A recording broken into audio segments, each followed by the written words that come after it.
¿Sentir una fuerte atracción sexual por personas de una raza en específico es malo? Hay gente que lo llama fetichización racial y según ellos es racista. A ver, es racista todo. Para la gente, para algunas personas que no hay que tomar en cuenta, que no hay que hacerles caso, si les hacen la cabecita, los mandas para su casa, todo es racista. Yo no lo sé. Hay también cuestiones de carácter cultural. Yo conozco gente que le gustan mucho, que se siente atraído por las mujeres japonesas, por ejemplo, por cuestiones de carácter meramente cultural.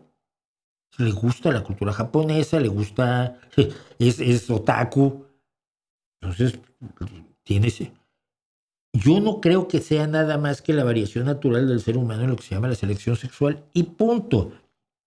¿Qué es fetichización? ¿Por qué? Porque todas las japonesas son sumisas. No, yo te presento a varias que te rompen la cara. No forzosamente es eso. Eh, es que esta gente hace telepatía permanente, ¿no? Saben lo que tú estás pensando y por qué estás pensando. Yo creo que la atracción entre personas de aspectos diferentes siempre se ha dado, así como la atracción entre personas de aspectos iguales. Y si a ti te atrae las mujeres de piel morena, por ejemplo, de manera especial, pues disfrútalo.